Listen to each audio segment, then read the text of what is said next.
We'll call our meeting to order and welcome to the November regular session of the Black Mountain Board of Aldermen. At this time, we'll stand and do the Pledge of Allegiance and remain standing for our invocation.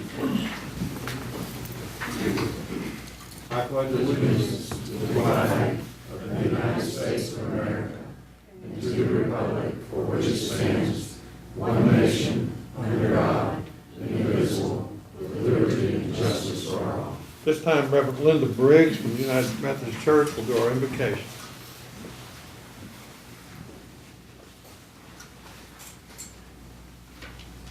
Let us pray. Loving God, we ask your blessing and your guidance on our Board of Aldermen tonight. Please guide their work that's before them. Help them use the community resources wisely and well, and represent all members of our community fairly, and to make decisions that promote the common good. May our aldermen use only their best skills and judgment, keeping themselves impartial and neutral as they consider the merits and pitfalls of each matter that is placed before them, and always act in accordance with what is best for our community and our fellow citizens. And may we as citizens of Black Mountain realize our responsibility to the past and to the future, and the rights and needs of both individuals and community.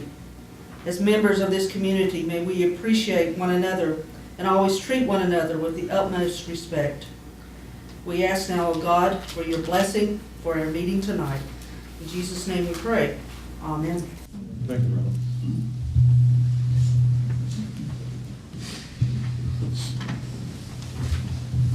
The agenda is as presented. This time we'll have citizen comments. First sign up is Tom Gill.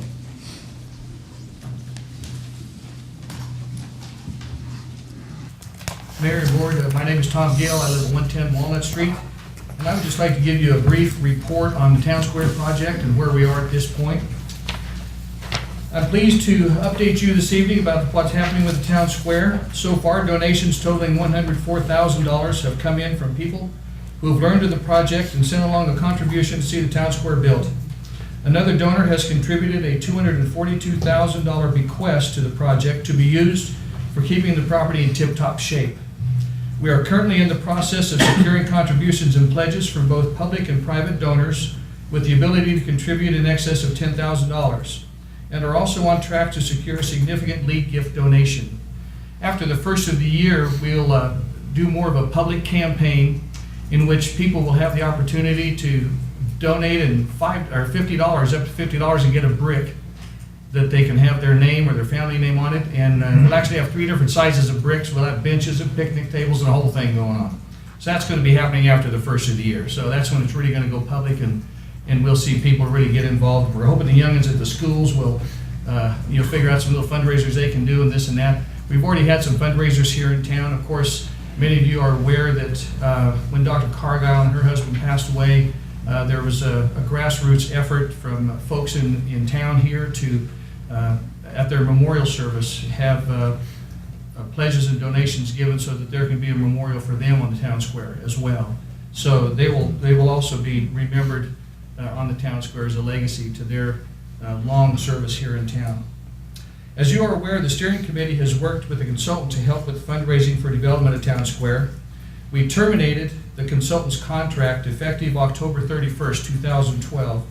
The committee felt it was better use of funds donated to apply them toward development of the project rather than to pay for fundraising.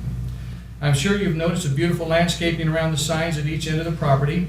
Our thanks go to the beautification committee for that, and for the large spider that dominates the corner at Montreat Road and State Street. In fact, somebody drove by the other day and there were a bunch of kids all standing around and they were taking pictures of them. So that's really turned out to be a fun thing out there. A 25-foot tall Christmas tree has been donated to be placed on the property over Christmas. The tree will be set the day after Thanksgiving and will be decorated and lit the following day. We are in the process of planning a celebration on the property for that event, along with the tree lighting ceremony. Now, Mayor Bartlett and Board, we ask you to honor us with your presence to light that tree, the very first Christmas tree on Black Mountain Town Square. And that'll be the Saturday right after Thanksgiving. We'll give you more information about this event as we go forward. Finally, we are grateful to this board for standing behind us in this process. Your support and your actions have made it possible for this historic event to occur in this town, and we're grateful for that. So from the Town Square Steering Committee, from countless residents that we've talked to, from businesses in town, and from residents in Montreat as well, thank you for your help and your work on this project too. Thank you, Tom. Thanks for your leadership and also the committee, the work they're doing. This time we'll have Carrie Runzer Turner. Carrie is one of the outstanding leaders at Atlantic Sky Regional Council. I've had the pleasure of working with her some, and she's going to bring us some good tidings. Thank you very much, Mayor. It's great to be here. I'm Carrie Runzer Turner. I'm a senior planner at Land of Sky Regional Council. And I've had the opportunity to address the board before about the Grow WNC project. As you recall, this is a regional planning and economic development project, and we've been working with work groups in several different areas, including economic development, energy, housing, health, transportation, natural and cultural resources, and land use.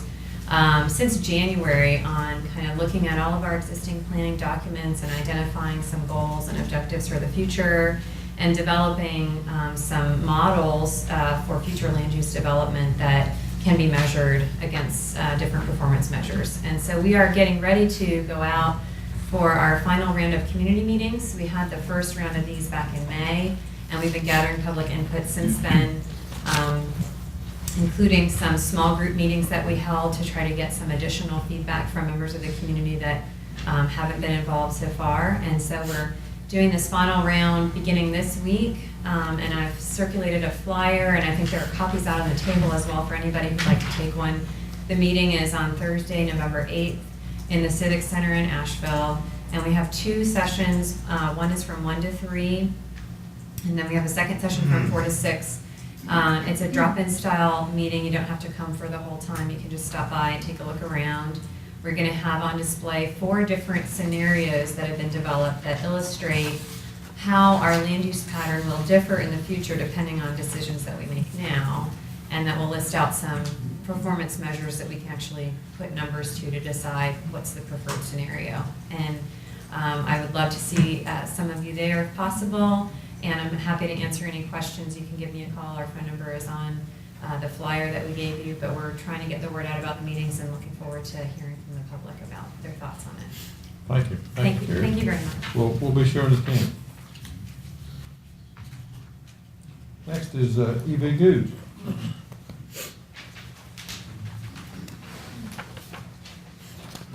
Hi, E.V. Good, 131 Fairway Drive, Black Mountain. I'd just like to say, during the past year, during the development and all of the new Town Square project, over that period of time, the center post of Black Mountain Gray Eagle Monument in Centennial Park had become in such disarray, it was a complete public embarrassment to the citizens of Black Mountain. Thanks to Matt Settlemeyer for bringing that back up to standards, and quite an agreeable thing with him and his staff. And I challenge this board to maintain it as least as good as you do the center square, the town square. Thank you. Thank you. Appreciate the work you've done on that.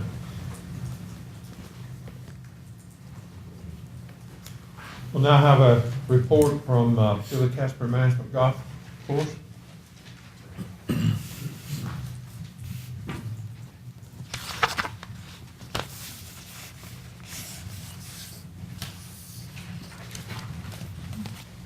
Good evening, Mayor, Board. Thank you for the opportunity to speak here this evening. As an introduction for those of you who don't know us up here, my name is Nick Bednar. I'm the Regional Operations Manager for Billy Casper Golf. And to my right here is Mike Stevens, who's our Regional Director of Agronomy for Billy Casper Golf. What we'd like to do today is walk through some of the performance results of the last year. Billy Casper Golf assumed management of Black Mountain Golf Course on September 1st, 2011. So I want to discuss where we've been from a financial perspective, discuss the course position as it stands today. Mike is then going to provide a maintenance update, and then I will move on to convey some marketing objectives for the golf course moving into the future, as well as share some community involvement activities of the last year. Up on the screen, you'll see a 3-year trailing history for the golf course. And I will use a caveat that this is, we did not have a full fiscal year in 11 to 12 because we came in September and not in July. So what we're using here for our first year as a comparative purpose is a trailing 12 months, which is basically September 1st through August 2012, which represents one full year. So you can see back in fiscal year 2010, breakdown of revenues and expenses and net overall deficit. Back in 2010, the deficit was $76,053. 2011, that deficit was $71,667. First year under Billy Casper Golf Management, revenues of $590,188, expenses of $628,557 for a net loss of $38,369. I put up there in parentheses, just to eliminate any confusion about this, BCG has paid a monthly management fee for the operation of the golf course. We do include that in our operating costs at the golf course. So on our profit and loss statement, the monthly fees are included in there, and that's included in the overall expenses that you see up there. And these numbers, thanks to the town of Black Mountain for providing the historical numbers. Results of the new 19-hole grill. Many of you are aware we opened the grill in earnest this spring, and it has had some decent results thus far. It's been a little slow to get off the ground as people get to know about what we offer and how good Michelle's food is over there. But our revenues in total were $47,351 for the trailing 12 months, expenses of $45,058. Was a profitable venture in year one. Obviously, we'd like to see that number continue to grow as the revenues grow. Okay, course position.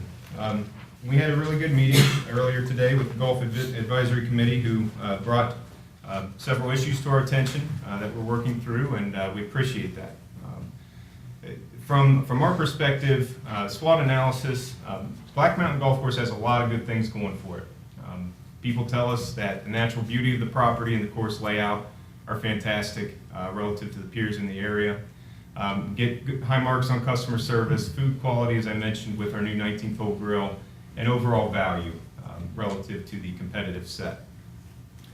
Weaknesses, some of the things we heard today in the Golf Advisory Committee meeting, bunker conditions, lack of turf consistency throughout the course, condition of the aging golf carts that are in place, pace of play, that's usually the number one complaint at any golf course, not just Black Mountain. We're not immune to that. And support of the food and beverage operation.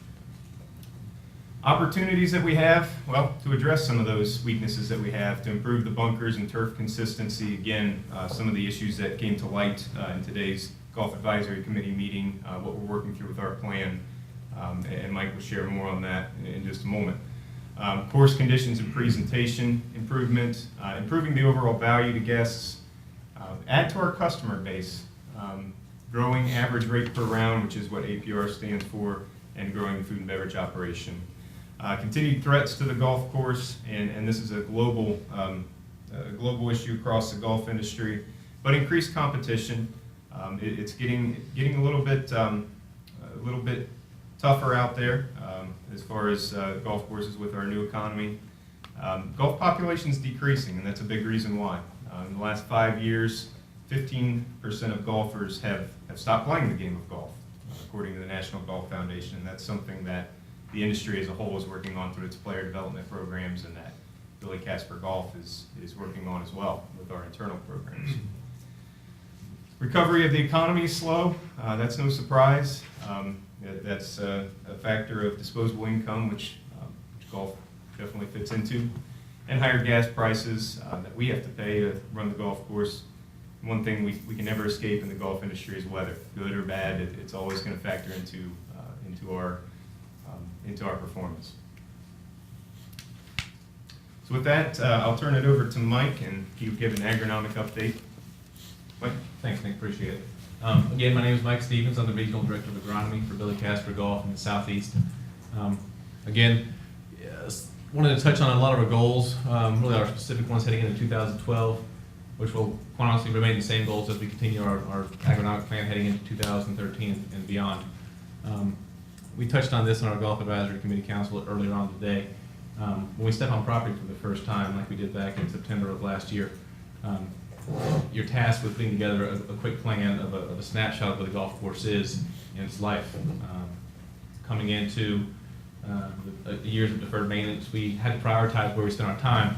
And taking, again, a quick snapshot, this is really what we started with. Obviously, safety being a priority number one at any, especially municipal golf course. You want to take that liability and risk off the town's hands, and we've done a good job right-sizing that aspect of the operations. Decreasing the weed population, establishing a clearer definition around the golf course of turf species, types, playing surfaces, so on. And overall, just improving the facility presentation. The facility was aged when we first stepped on property, not much from a presentation standpoint, and that's something I wanted to step into on our first year, and I think we've done a little bit of that. So, part of that plan that Nick talked about always starts with our people. From an agronomy team standpoint, we believe in coaching our staff as much as possible. So there's a lot of work that's done internally, as opposed to being able to see some changes on the golf course. So we spend a lot of time putting our superintendents through training sessions, personal progress or personal review sessions, obviously safety review sessions, and soil audit performance kits for the golf course as well. So we've gone through that. We're pulling soil samples, reviewing our conditions out there, and using that to put our plan in place for years to come. So one thing I did want to bring to note, you see the Audubon symbol up there. Billy Casper Golf takes a lot of pride in all of its golf courses as being completely enrolled in the Audubon Cooperative Sanctuary Program, being an environmental company that we are, and we're proud to have Black Mountain now enrolled in that program with us. So it's a good step in the right direction. You'll see some changes around the golf course in the next year or so, and how we maintain that golf course more environmentally friendly as we work towards our certification here in the coming years. So a few quick snapshots of what the course, what we walked into back in 2011. Again, just some signs of some deferred maintenance, heavy weed population, not even just in the golf course itself, but in the cart paths as well. So again, when you get to that stage, you know it's not been dealt with properly for a long time. So on the left, you see some fairways that have dealt with some serious insect populations, grub control issues in years past. So thanks, Sterling. On the next slide, back in 2012, that's where we stand today. Noticeable progress in your fairways. Weed control has been a key focus for us this year. A lot of effort has been put to that. And again, just an overall effort to improve that facility and the presentation of just the aesthetics of it you see there. Now, we're not perfect. We've got some issues out there that we're still dealing with. But what's important to realize is our plan's in place. We spend a lot of time in our budgeting process, in our planning stages, reviewing our soil samples, reviewing the course conditions, the progress we've made in the last 12 months, and how that reflects on what we want to do moving forward. For us, our plan that we use is our agronomic plan, our core standards outline. That's basically a menu and a narrative document that we sit down and now even better, have a chance to sit down with the Golf Council and have a clear vision of what we all want moving forward. So we're just finishing our plan, putting our plans together for 2013, and we're moving forward. So I know what we see out there today, and I think you'll get a little taste of this later on this evening as well, but there are some issues on the golf course, but nothing that are surprising to us.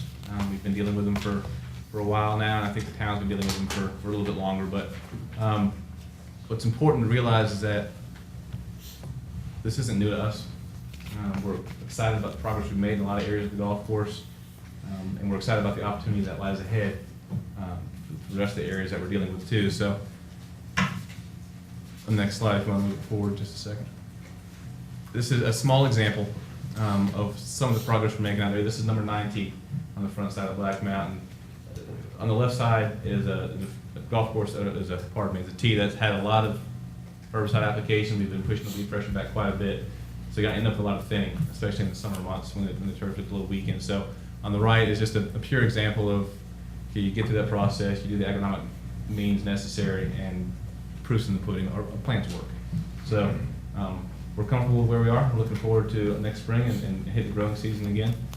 And I'm excited to be part of this team. So I'll leave you with a quick capital improvement update. We've done some work thanks to the help of the city on some tree clearing around number 16 green out there. It's made a huge difference in the impact of play and the turf conditions, and appreciate the support from the city from that standpoint, the town, pardon me. Also, we've just finished up the renovations to the croquet court. I know it's a prideful area for the community, and we're proud to assist in that process too. So If you drive by there now, you're starting to see some of the newly seeded areas starting to germinate already, which is great. This late in the season, we're a little concerned that we wouldn't get as quick germination as we normally would in the earlier fall. So we're in a good position as we head into next spring, and looking forward to opening this thing up to the community. So. Thanks, Mike. I'd like to touch lastly on some of our, next to lastly actually, on some of our marketing objectives moving into the future, just to lay kind of a framework as far as the foundation we're putting together at Black Mountain, because I think it's important to the long-term picture here. First of all, improving the service approach. Secondly, increasing the sophistication of our marketing. I talked about gaining new customers, improving loyalty from the customers we do have, increasing yield, utilization, and growing rounds volume and market share. I'll talk on each of these for just a moment. Training achievements. ACE Training is our customer service training program. It's a 4-point customer service training program whereby employees are introduced to Billy Casper himself, the man, and Billy Casper Golf Management, and what our service themes are. And really the goal of this is to continue to focus on improving customer service, and the tagline at the bottom there, treat each guest to a fun and enjoyable golf experience. This is a snapshot of our current website. We took over the website back in September 2011 and really built it from scratch. And I think it really does a good job of representing the golf course in the town as well. So if you have a moment, please visit our website and check it out. Database e-blasts. This is where information is very powerful that we gather on our customers, which I'll touch on in just a moment. But here's an example of our latest e-blast, which I think was a week or so ago, advertising a promotional rate for a daily fee play for a foursome and also a night golf tournament that we had out at the golf course.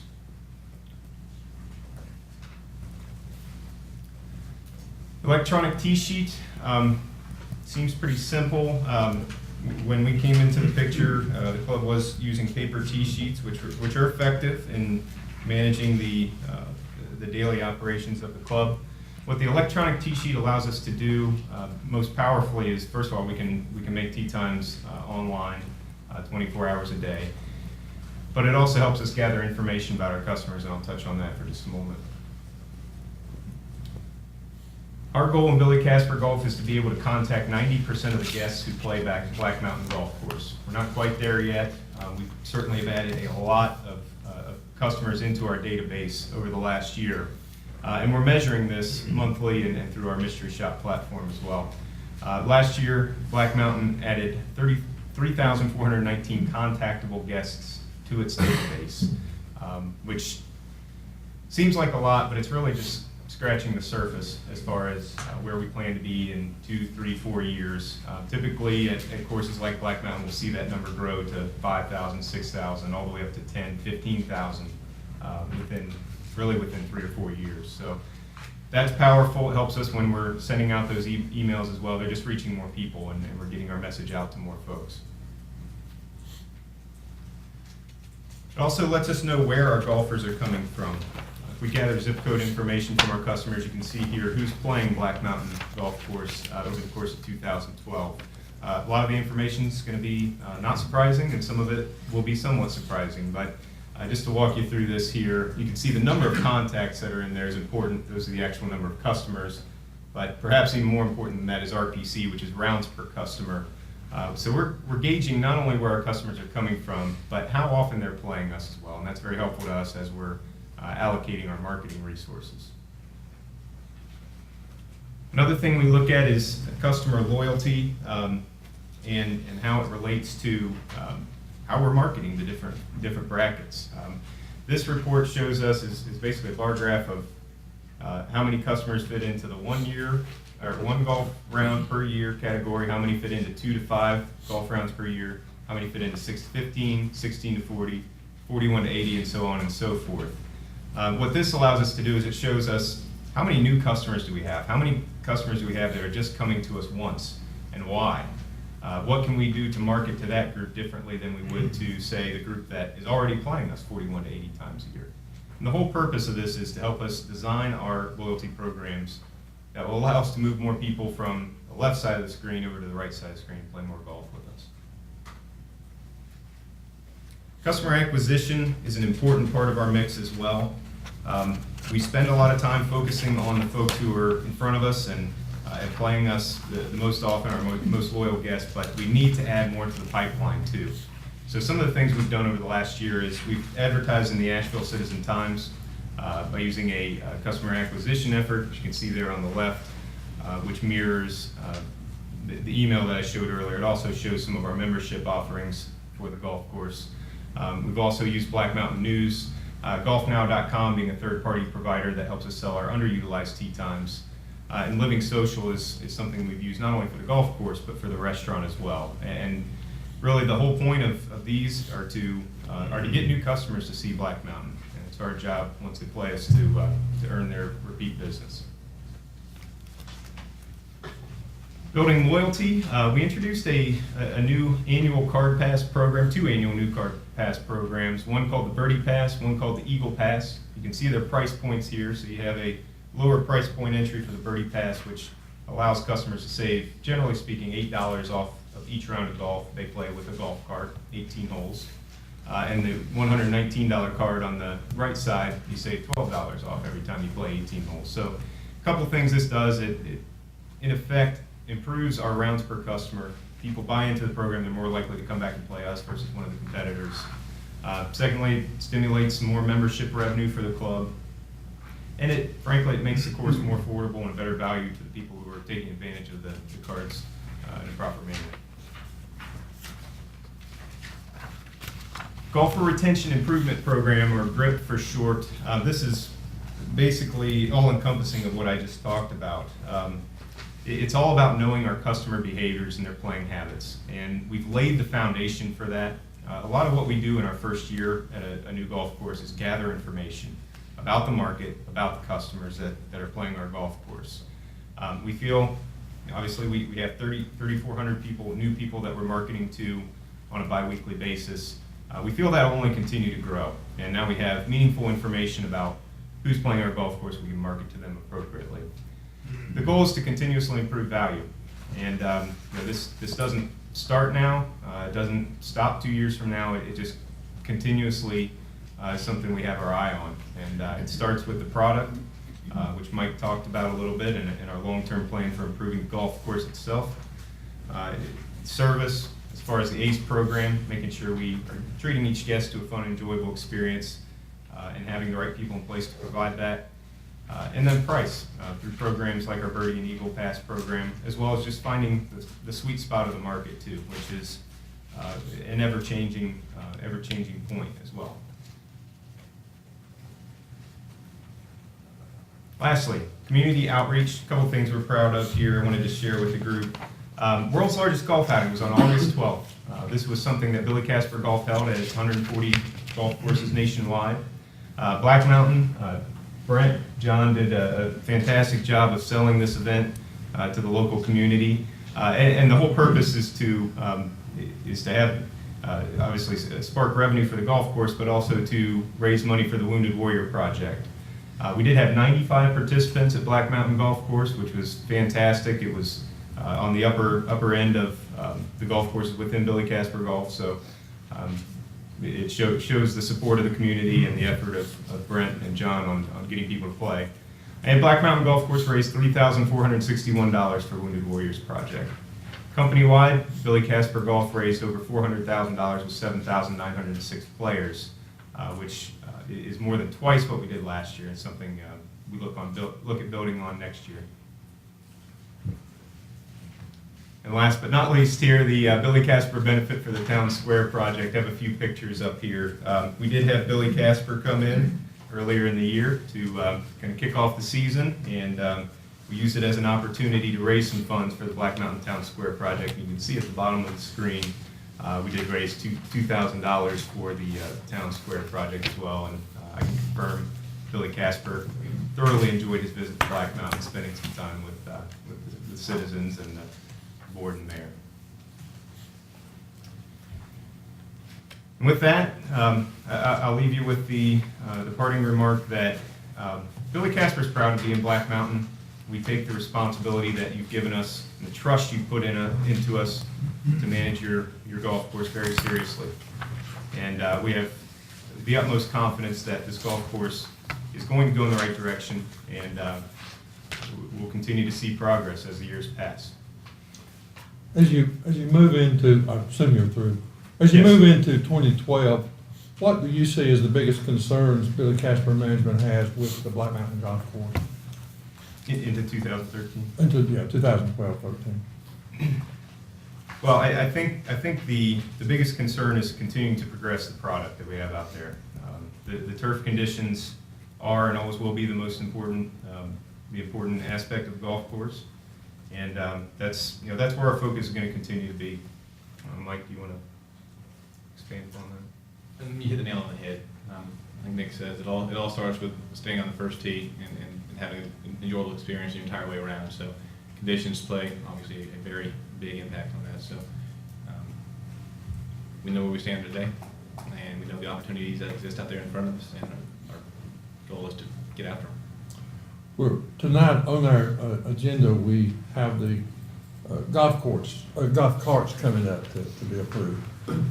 And the board is real adamant that there'd be some type of maintenance schedule with these carts. Do you have that in other courses where you manage? Yes, we do, of course, and we have a maintenance schedule now with the carts that we have, and obviously it's a key component. You're doing the routine maintenance to the carts to make sure that they last a long time, in addition to the daily detailing work that's going to make them look good for a long time too. Who's doing that maintenance? Jerry. Board have questions? Jerry, Nick, talking about your turf, there have been lots of comments, expressions made about conditions of the course, and you showed some slides up there where you showed last year and this year. What's being done right now to correct some of the things out there? Well, I can answer that to an extent, but Mike's the expert. I don't claim to be the agronomist, but what's being done right now, we're assessing some of the issues that we have right now, and trying to put together a plan short term and continue our long term plan too. We have a good plan. We've made some progress in some areas, and we've had some challenges. We've had some challenges in some areas too, which we're aware of and working to correct. I know in our agenda meeting, Alderman Rayburn had alluded to someone who had recently had a tournament out there. And I think they said the conditions were so bad that they were not even looking at bringing the tournament back. Have those kind of things been expressed to you guys or to Brent or to John? I think a large portion of our feedback is positive throughout the year. We had a difficult summer, and there are a couple of greens in particular that are showing some wear patterns. We're aware of them. Mike and John have a plan to attack them, both short term and long term. And ultimately, it's not just tournaments you worry about. It's the daily fee players, our members, our most loyal customers that we're concerned about. People vote with their they vote with their wallet, and if we have the best conditions in town, they're going to continue to play us more than our competitors, and that's where we want to go. Thanks. Well, my whole comment was based around the fact that this was a long-standing tournament that's been there for a number of years. And it's very popular throughout the whole county. And when you get the director of something like that saying the course just continues to go down, and we're looking at finding another place to put it. That's important. Like I said, we are aware of some issues out there, and we're working toward resolving them swiftly. Any other questions? Yeah, I've got several, please. You did say, and then the most important thing is the product, and that's the course itself. And when you look at the way the golf is not that my play would reflect the 72, but if you look at a 72 shots, half of those are going to be on the green. The other 25% of those are going to be on the tee boxes. So you've got 75% of your game is played basically on less than 5% of the course. And that is where the problem is. You know, you talk about that you're addressing short-term and long-term and all that, and all that sounds good, and I'm sure that you know, that y'all are. But the fact remains, as Tim said, there are problems out there. This gentleman would not have said this, as is a lot of other people that have talked to me about it. And you know, Alderman Childers asked some specifics, you know, but you're not talking about specifics. I'm talking about specifics now. Number 5 green. That's not a wear pattern on that green. The best thing that I could observe on that was the fact that, first of all, we had a tremendously hot July in June. No question, and that's tough for anybody to do. But we have a very sophisticated watering system that those greens during the hot part of the day, they've got to be watered. I mean, they just got to be watered. When they weren't watered, it weakened, and so that then come in latter part of July and August, then you get funguses to set in. And so now we've got a green that just looks horrible. I mean, it absolutely looks horrible. Number 5 green in particular, you hit the nail on the head. I mean, when it comes down to disease outbreaks on greens, which is what you did have on 5, it was a brown patch outbreak in July. We caught it, you know, controlled the pathogen that was active in the soil, and got it under control. The problem was getting the turf to recover from it. July being the hot and wet month that it was, led to some issues. We have since treated that green a number of times. We've reseeded it. We made some progress with it to this point. Unfortunately, we're to the point of the season now where we're not going to get much more germination. So we're going to end up short-term plan, like we talked about. We have some sod patch work that will be taking place very quickly. Long-term plan with that green and a number of the greens out there, which is our number 1 issue on all the greens out there, is our ability to control moisture. A lot of that comes with not being able to keep enough water on it. A lot of it comes with not being able to get the water out of there in the hotter summer months when you reach the, you know, upper 90s into 100s, and you have midday thunder showers come through there and dump the water on there, where your plant essentially boils. If you don't have the ability to dry out the greens as quick as you need to, that's the problem we run into. So that obviously changes our cultural practices, as it changes our aerification schedules, our ability to control the soil moisture levels. So going into next spring, you'll see a different aerification structure taking place than happened this year and probably happened in the years prior. That's part of the learning curve with being on a new property. I'm learning the soil structure. You're learning the patterns that's happened for years after years that, unfortunately, I wasn't here to see. I rely heavily on conversations John and I have, and it's great. But there's a lot of conditions that exist out there that, from back-to-back years of deferred maintenance, you got to come back, and it doesn't change overnight unless you just do a full renovation, which I don't think, from a town standpoint, is economically feasible at this point. So our goal is obviously to improve conditions long term, but it's to do it fiscally responsible. You know, we're going to spend money like it's our money. Obviously, we don't want to just throw good money at bad money. We got to make sure that the problem's resolved before we just start throwing money at it. And We have 2, I don't know if they're operational. I know we had them in the shed there for a long time on plugging machines. Air fryers, yes, sir. Yeah. And of course, the aeration of just simply punching doesn't do as good as much as actually pulling that plug out. Correct. You know, on the number 5, how many times did you plug that this year? We've pulled cores twice, spring and fall. When you get in the summer months, you want to avoid as much cultural stress to that plant as possible. When I say cultural, I mean, you know, physical activity to it. What you're trying to do, again, it comes down to managing your moisture levels. And in the summer months, the idea is to open up air channels as sensitively to the plant as possible. And that's when you go through and you solid time that you're talking about. Again, the idea is to be able to move the moisture in areas you want to. That's a common practice. We use it around the country, all the other facilities we're at.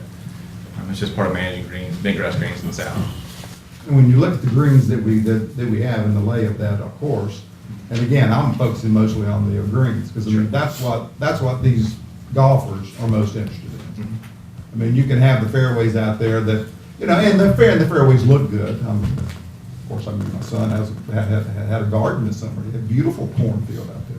I'm not sure that someone wants to play in that cornfield. So, I mean, the fairways may look good, but sometimes they're just not that great. But yet 75% of the game is in less than 5% of the land that you're dealing with.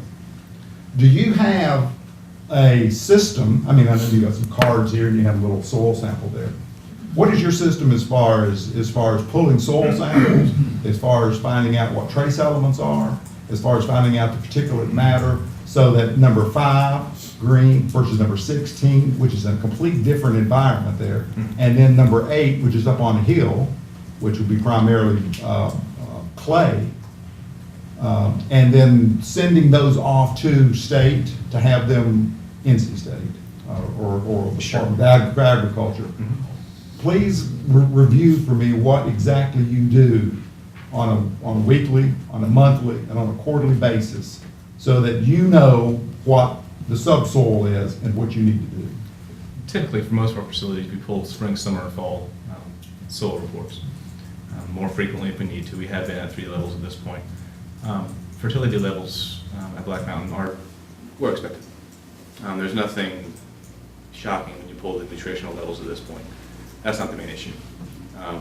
Now, when you get into a situation where you're trying to recover and you want to boost your recovery rates a little faster, then yeah, you may start taking a few extras just to really make sure you're on the right track. But again, the main issue here has always been, well, from what I've seen in the last year, is more moisture management. So, and typically when we send our reports off, we send pathology reports to determine disease issues and pressures and that nature to the closest ag center, or ag college in this case, either NC State or right now we have some out of Clemson. Both very reputable, great reports back from them. From a soil nutritional standpoint, as a company, we have a national relationship with John Deere Landscapes and CLC Labs that provides soil sampling of the nutritional aspect for free. 25 samples a year for free for each course. So we take full advantage of that.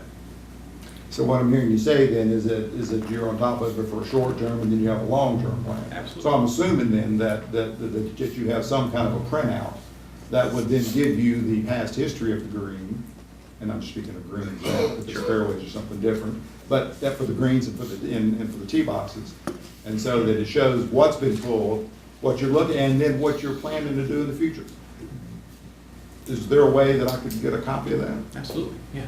Actually, we talked with the Golf Advisory Council here earlier before this session today, and we have a meeting scheduled with them on December 4th. We'd love for you to attend if you'd like to, where we'll lay out and set down a specific plan for the next 12 months of where exactly we stand, what we want to do, what we want to accomplish the course, and where we expect the course to be at along that line. So that'll be part of it. But again, I hear you drifting back to a broad brush, and I'm trying to talk about a very small painted 1 green, 1 tee box at a time. Because trying to plan for that whole course is not going to work. I mean, it has to be rifled. It can't be shotgun. So that's what I'm asking for. Sure. Is your rifle approach for the 18 tee boxes and the 18 greens? It's as specific as it absolutely needs to be for each piece of the property. Okay. And then you can get that to Matt, and then Matt can get that to me. Yeah, absolutely. If you would, please. Yes. Mike, how often do you and John correspond with each other? We have, regardless of anything else going on the golf course, set bi-weekly calls set up that he and I talk individually. We have, on top of that, spaced in between bi-weekly education sessions and conference calls with the region. All the superintendents, all the general managers are on forums. We're talking shop, we're sharing experiences. We'll give them downloads of what's going on, and they're giving us downloads. And on top of that, my cell phone's on 24/7, so he calls me whenever he needs to. Sometimes it's 4 times a week, sometimes it's once every 2 weeks. Depends on what's going on. So his training and expertise and what he's doing out there is pretty much in line with other, well, I don't know, what's your title, John? Golf course superintendent. Golf course superintendent, with other golf course superintendents that, other courses that Billy Casper manages? Yeah, absolutely. I mean, every golf course superintendent's obviously got at different stages of the career, different education, and 20 years experience, 10 years experience. But yeah, John's right in line with. Now, what's the other course that Casper manages in Western North Carolina? Was it Cashiers? Glen Cannon. Glen Cannon? Glen Cannon. Okay, are you guys associated with that too? Are you over that? I have correspondence with them. There's a different regional team that is works with them on a basis like we did with. Any ideas of what kind of problems they have been having with their turf over there? Similar, again, every golf course is different, every green is different. They haven't had specific instances, as we're seeing right now on a couple of greens, but this is not atypical of what we're seeing around the region with a lot of courses right now. It was a wet, difficult late summer. I do a lot of little spot checks at the golf course. I'll come over and talk to Brent. We'll sit down and talk some, or go in the snack bar and get Michelle to fix me a chicken salad sandwich.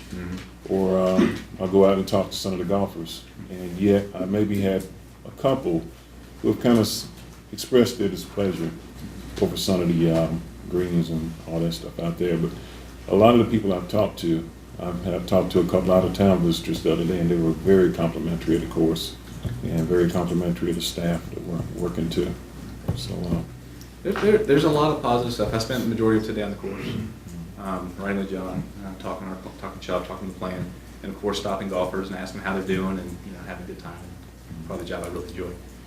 And got some great feedback. Everybody's having a good time. It's a gorgeous property. We all know that. A lot of locals and a lot of out of town guests too. So it was a good mix. And one of the things I talked to Brent about, and I don't know if we ever instituted it or not, was like some kind of a card or something where the golfers could kind of rate their play that day, or a comment card. Did we ever do that, Brent? We have a thing posted on the wall with actually a direct hotline to Billy Casper Golf, where you can call in anytime you want to make a comment about your particular golf course that you're playing. And those go straight to these guys, and we address those if need be. Nick, we ever get any follow-up on those calls? Yeah, by and large, it's been pretty positive. You can imagine, anybody who's going to take the time to pick up the phone and call. I mean, they're going to have an opinion one way or another. We get complaints too. We get complaints about some of the weaknesses that I put up there before. Including, some folks complaining about specific greens, pace of play. So we get it all, but we've had some very positive feedback too. You talked about the reduction in golfers, I guess, this year? Last 5 years, yeah. Where do we stand as far as our golf population goes? You mean at Black Mountain? I don't know the answer to that.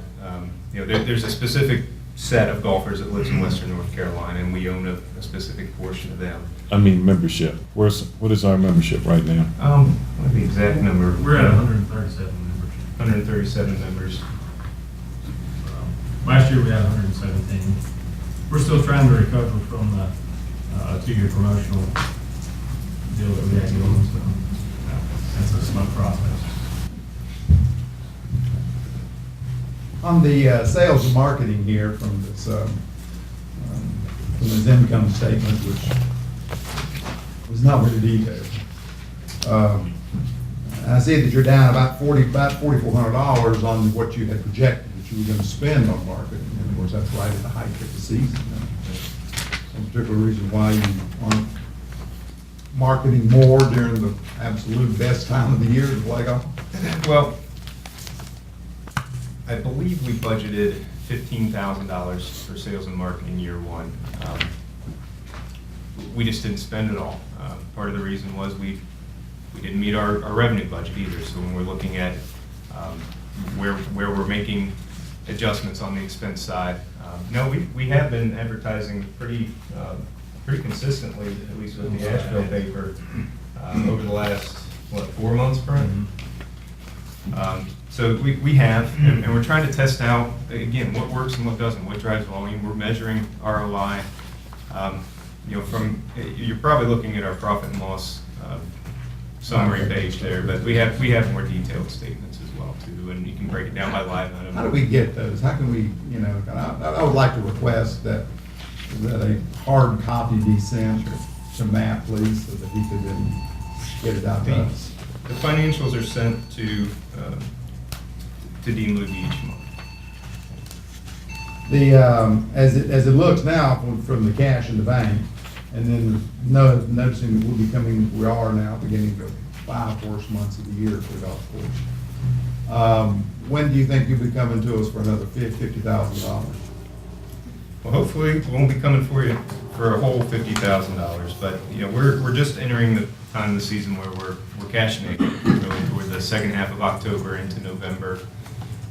You know, the operation does not make money throughout the winter, so we'll go through the reserves that we have and try to stretch it as long as we can.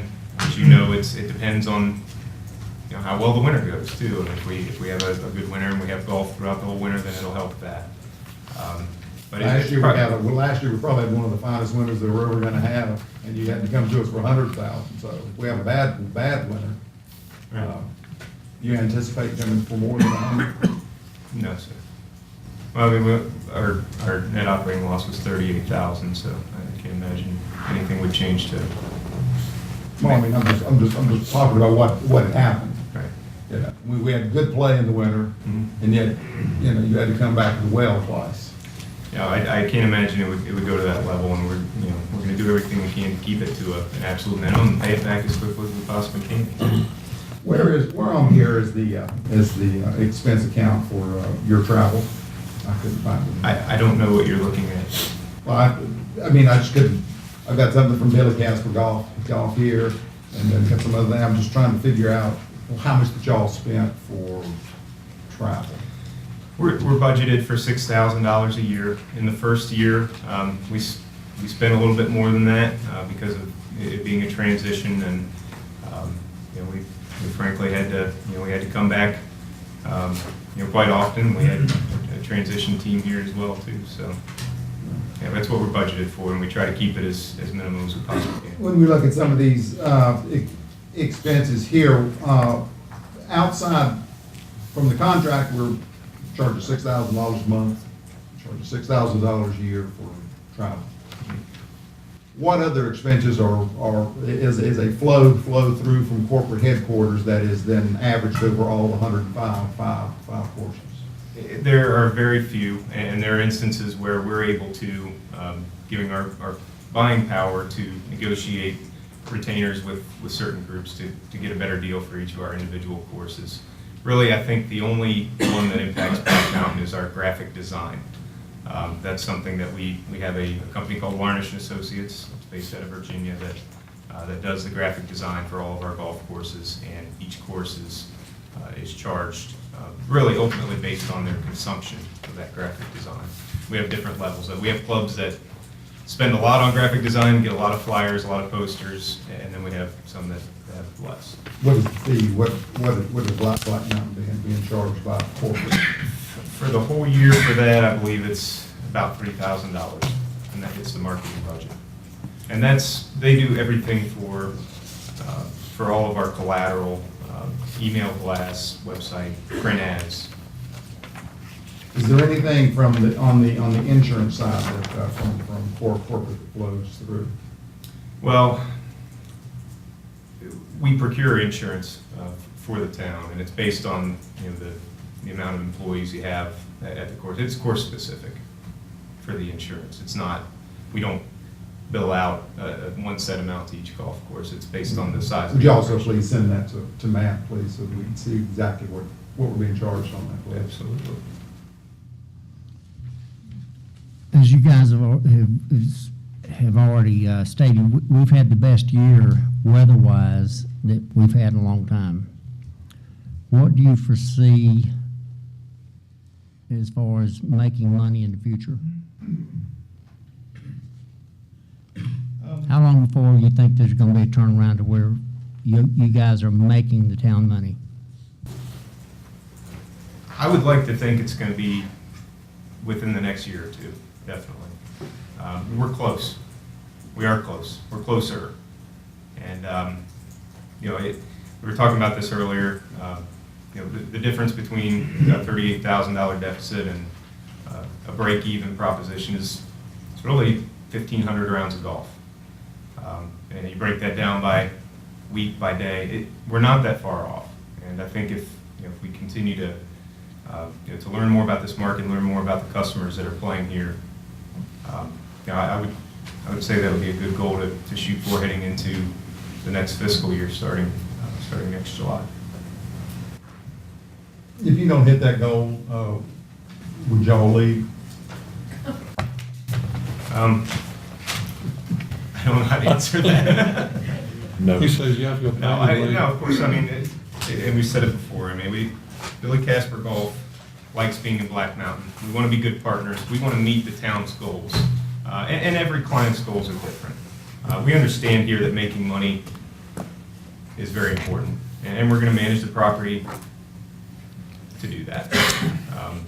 You know, if we hear any differently from this board or from the Golf Advisory Committee that that's not the vision, that we want to do different things with the golf course, we'll take a different turn. Ultimately, we're your partners, and we're gonna try to do everything we possibly can to meet your goals and continue to learn about them and just get better. As far as we're concerned, making money for the town is the number one priority. Yep, and that's our understanding. On the sheet you passed out, golf course 2012 summary, club summary, what is insurance P&C? Property and casualty insurance. Okay. Would that be what Alderman Sobel was referring to? Well, be a piece of it. Piece of it? We break it down on our financials between workers' comp and property and casualty. There are different elements that we insure the club for. Okay. Okay. Thank you. Thank you all. Good job, guys. Next is an update from the Southport Ad Hoc Committee.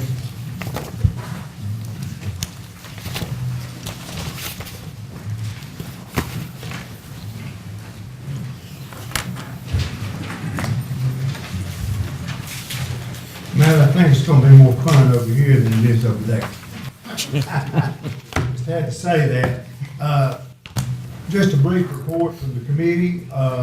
First of all, from all committee members, thanks to you, Mayor and Board, for appointing us to the committee and giving us this opportunity to serve the town in this manner. We're very appreciative of that. We had our first meeting October 23rd, and from that, we met today, as has been discussed, we met with the representatives, Nick Bednar and Mike Stevens and Brian Loveday from Billy Casper Golf. And we had a very, very good meeting this afternoon. We had several members from the golf course attend, which I appreciated very, very much. We had some really good comments. We had some good discussion. The number one thing on discussion was condition of the course. The course is not in good shape. We all know that. But Byron Bailey, at the meeting this afternoon, he gave a PowerPoint presentation for us. And Byron, thank you for putting all that info together for us.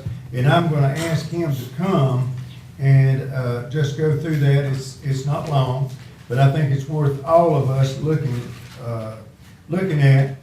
And from his PowerPoint presentation was what most of our discussion today was centered around. We are going to meet back, this has been said, we're going to meet back with Billy Casper Golf December the 4th. We're going to have a follow-up meeting. They'll have a definite, as I understand it, a definite plan of action for us moving forward. Brian, with that, I'll move you. Thank you, Board and Mayor. I'm Byron Bailey, been a member of the golf course for 37 years.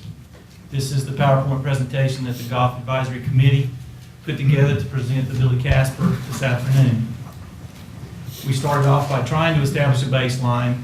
This is a photograph of the cliffs of Walnut Cove. They're a private golf course with a huge budget, world-class operation. We know that's not us. We're saying they're up here, okay? This is Old Fort Golf Course. This is our nearest neighbor to the east, 9-hole facility, small budget, small operation, small staff. I wanted to show their green and course conditions.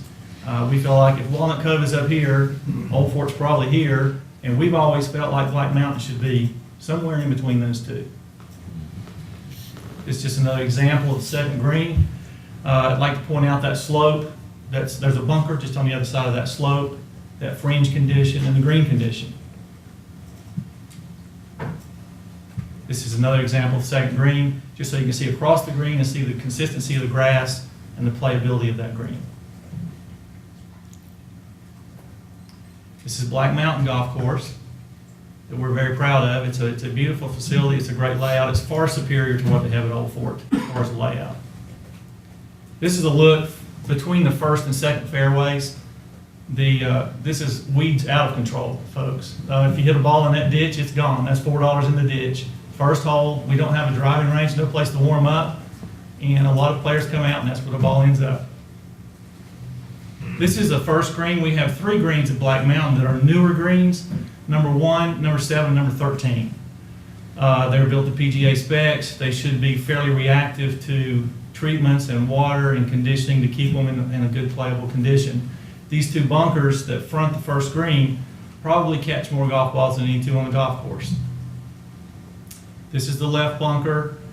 It's commonly not in good condition. It should be raked up to the top of the bank. A lot of players end up there and can be a source of frustration. This is the second tee, the men's lower tee. If you'll think of the tees and the greens like Alderman Sobel said, that's the place like an hourglass where all the golfers are funneled to. So everybody ends up on the greens and everybody ends up on the tee. So they're high traffic areas. You can tell by looking at that tee that it's pretty stressed. The grass is thin, it looks bad. We do have another tee to the right of this tee, the upper tee, that's never used. It hasn't been used to the point where trees have grown up in front of it. I'm not sure what the strategy on that is. I'm not sure why it's not utilized. It needs to be because the other tee's in bad shape. This is the second green, the back of the second green. You can see how the grass is very thin on the back of this green. It's very similar to the condition that started on the 9th hole, which has turned into a disaster. This is the back of the third tee. This tee's no longer used on number 3, but it was going to be used as a ladies' tee or a shorter tee for number 6. It was resodded and reconditioned and then abandoned. This is the third hole. It's a 225 yard par 3. This is a wet area that's right in front of the green. It's a swamp. It catches a lot of golf balls, slows play. A lot of golfers can't reach this green. It's a situation that needs to be resolved. This is the third green. If you will compare that to how the second green looked at Old Fort, you can see this green is not in a very playable condition. This is an example of expanding a green. It's a 225 yard hole. The maintenance staff a few years ago decided to expand that, which is a good move, and it was very cost effective. It was just basically changing mowing patterns and plugging and aerating, and it made a bigger green. This is the 5th green. This is a real sore spot. This is catastrophic failure in taking care of a green. It's basically unplayable. Another picture of the same thing. This is a side-by-side comparison of the 5th green at Old Fort and the 5th green at Black Mountain. I think you can see a difference in the condition. This is one of our newer greens. This is number 7, the fringe area. It's in very much disrepair. It certainly doesn't look like a golf course. Another picture of the same thing. This is a side-by-side comparison. The slope on the left is very similar to the slope at number 7 at Black Mountain. That's what it's supposed to look like on the left, and that's what we have. This is the 8th tee. It's pretty sad. This is the 8th green. And the 9th. The 9th, we're just about out of hole locations. Another picture of the same. Again, the 9th. And this is a side-by-side, the 9th green at Old Fort versus the 9th green at Black Mountain. These are the weeds that have grown up between holes number 1 and 9. The town made a decision to clear that area a few years ago, open it up, remove the trees, make it more playable for the golfers, and now it's going back to weeds. Another picture of the same. This is the 11th fairway. This is the landing area, the flat spot where golfers try to hit their golf ball, and if they do, most likely it'll be lost. This is the 12th green, and the 12th again. Now, there are 2 golf holes at Black Mountain that people remember when they leave. the 13th and the 17th. It's the shortest and the longest holes out there. This is the new green on 13, and this is the bunker that fronts it. You can see that bunker has not had any conditioning in quite some time. This is the green. This is our new green that burned up this year, and we haven't played it in several months. Another picture of the 13th. This is the 15th tee shot. That's a very critical tree on the left side. It's very strategic. Over the years, that has increased in size and probably could stand a controlled, highly supervised trimming of that tree. If you over trim it, you'll ruin the hole, and you could expose golfers coming down 17 to danger. But as you can see, that's a small area to hit through, and it'd take a pretty skilled golfer, to generally play that hole correctly. This is the 16th green. This is part of the beautification project that I understand Mike Sobel had a big role in, and we really appreciate that work. It's been the greatest improvement we've had in quite some time. It opened that area up, makes it easier to find your golf ball, and got some air circulation to that green. However, if you look at the front part, you can see how the grass is worn. That green is probably about half the size it used to be. It continues to shrink due to mowing patterns and problems that they're having with the green. This is just another look walking up to the front. Just to point out, there's no cart traffic here. This is either foot traffic or maintenance traffic. That's a closer look at the green. While it's much better than it was last year, it is still not where it needs to be. This is the front part of the 16th. This area was resodded earlier in the year, which was a good improvement, but the maintenance has not been there to support that grass growth, and it's burning up and cracking. This is just another look at that tree thinning around 16 and 17 tee. That was a nice improvement. This is the 17th tee, probably our signature hole on the golf course. That tee is stressed, and you can see the grass is very thin. We have two other tees. Above that, this one hasn't been used in years. It does make it longer and more difficult, but it is another place to put the tee to kind of reroute the traffic. This is a 17th green. You can see it has the same sort of problems with green issues that most of the other greens have. 18th green. This is the putting green. It's very consistent with the other greens, unfortunately. This is the first thing people see when they come out to warm up. They walk out and see this green, and it's not met with good reviews. The putting green used to be much larger. The mowing patterns have changed here to reduce that. When we have a tournament, we have events, and there are a lot of people here, it's probably good to have that extra space. This is a fan that's been sitting down at the maintenance building for a couple of years. I think it was purchased to be put on rollers to take the greens that need air circulation, and it's just sitting there. Some of the comments from the board: this current management plan is not working. Billy Casper Golf is not working. $120,000 in taxpayer dollars in the past year, and we're curious who's accountable. And where's Billy Casper Golf? We're continuing to lose special event groups due to substandard conditions. Course conditions are trending the wrong way again. And as you guys have already pointed out, we had the mildest winter last year we've had in several years, yet the course conditions declined. We were closed 91 days in 2010 and only 2 days last year. What do the demographics suggest to Billy Casper with regard to the change in the smaller fairway areas? The fairway cuts have been made smaller. Most people that play out there would probably appreciate more user-friendly, larger fairways. And then these comments were taken directly from Billy Casper Golf webpage. I'd like to focus on, if you're a golfer or club member, we'll deliver a fun and enjoyable experience at a well-conditioned golf course. We maintain superior course conditions, deliver great food and beverage, and market to increase share of wallet. Bottom line, we meet and exceed our clients' goals. Questions, comments? Thank you. Thank you, Brian.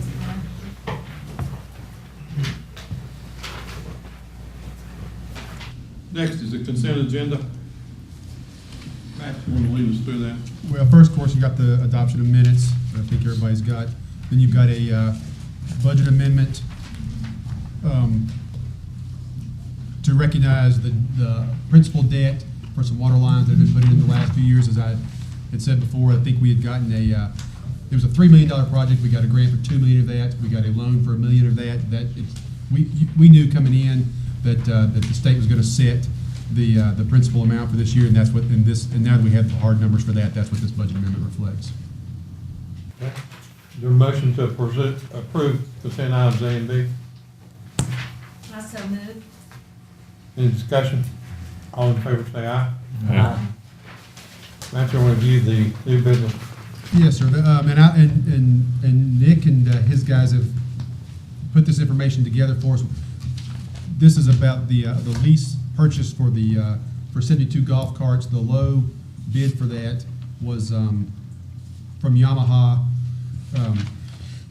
You of course had two options of how you wanted to achieve that. You could do, and we've gone through this briefly, but you could do a operating lease, which is basically where you lease it for 5 years, turn the carts back in, and continue rotating your 72 carts out every 5 years, or a lease purchase, where you purchase them after 5 years. And the question, of course, then is if you can get significantly more than 5 years of life out of golf carts, and I think we've gotten, correct me if I'm wrong, 9 years out of the current golf carts, then that might be the direction that we want to go.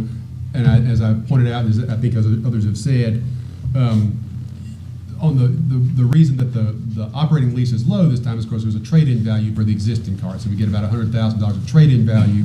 You would not get that in 5 years if you were to renew an operating lease. Your cost would then roughly double because you wouldn't have you would just turn your carts back in the way you would turn cars in or whatever you might lease. So I think those are your options. We've gotten quotes from Yamaha. EasyGo had a couple of bids on it, and Club Car turned one in. So you'll see the most, and I got those at the end of the week, and Nick was nice enough to lay that information out for us. And so you can see that the different ones. The Yamaha Drive is still the lowest price. If you go with the capital lease for that, you're looking at well, in here it's $35,467 annually. That's financing it through Yamaha. We of course could finance it through BB&T or other bank government financing, get a better rate and knock some of that off. I would point out that I believe in some of the discussions there may have been interest in having rain covers and ball washers for the carts. If you do that, that adds roughly for the Yamaha $160 per cart.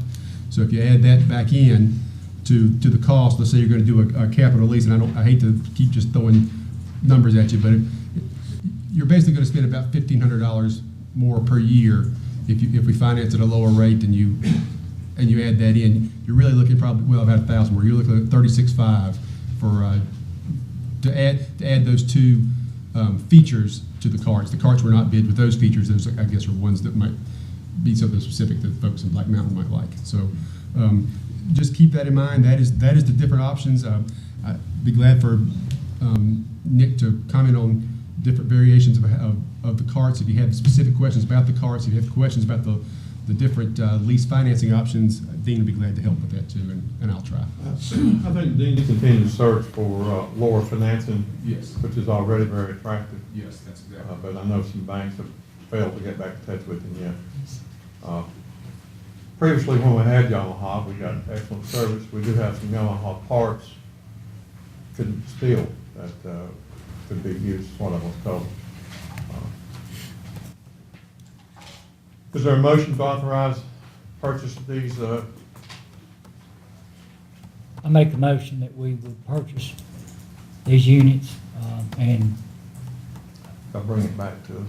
Yeah, you'll have to authorize us to if we finance it, we'll have to bring a resolution back to you the same way we've done that. and these add-ons, give us some good specific information about that. And would you be open to a friendly amendment to do that over 3 years as opposed to 5 years? To finance it for 3 years? Because that's what we've done with the fire trucks, and I think that's better.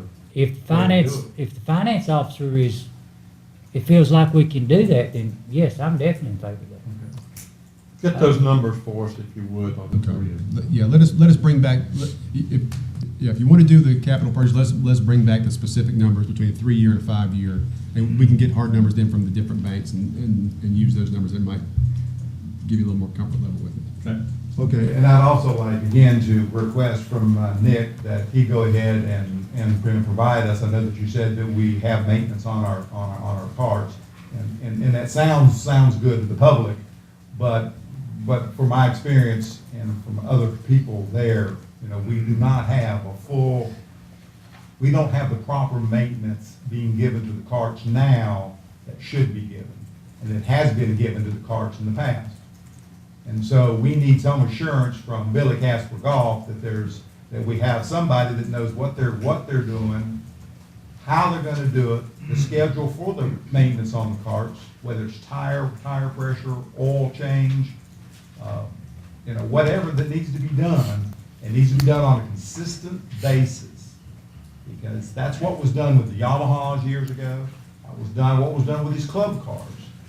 And it was because of that, I think, that we have gotten the longevity out of them. If we don't maintain these cars from the beginning, we're not gonna get the longevity. And the maintenance program that's going on now won't give us that longevity. So if you would please get with Matt, and so that we would have something in the writing as to exactly what you're gonna be doing each week, each month for those cars. Mike, you're exactly right. That's what the golf course folks are telling me. That's the reason we're getting 8, 9, and sometimes even maybe 10 years. It's because they're well taken care of.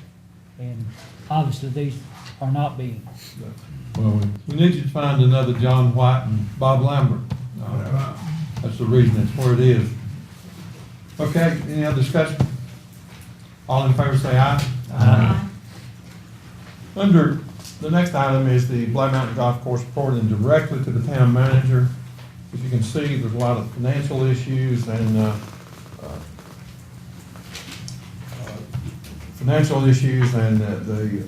other reports that need to be reported directly to the town manager to give to the board. That's the reason that we need to move this, is to another board that we've had in discussion. So is there a motion to approve having the Black Mountain Golf Course report directly to the town manager's office rather than the Parks and Recreation Commission? I so move. Is there any discussion on this? Yes. Let me just mention this. On their website, Billy Casper's, it says, "We will make you money." Matt? Okay, I hear you. All right. Thank you. All in favor say aye. Aye. Any, is that 100%? Yes. Unfinished business? Is there any unfinished business? No, sir. Any communication from the Smith tonight? See, you're off the quiet. He's free. Couple of things. The savings bond lawsuit has been filed, supposed to be served this week. And the demand letter to Datamatic in hopes of recovering some of the money for the Firefly radio meter readers. That demand letter's been sent out, but it'll be a while before we get a response. I don't have anything else to report to you. Any of the board have any comments? Yes, I'd like to say something. And for the board members that weren't at the meeting today with Billy Casper representatives and members of the golf course and the golf committee, I thought it was a very, very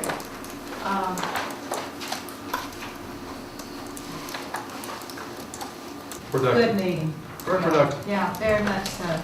And the dialogue, I thought, was very needed on both sides of the issues. So I'm looking forward to our meeting in December. I'm really encouraged. I think the purpose, the reason we put this committee together, I think the purpose was fulfilled today. So thank you very much, all of you who participated in it. And hopefully, any of you that can come to our meeting December 4th. Lots of good information. There being no objection, I'll declare us adjourned.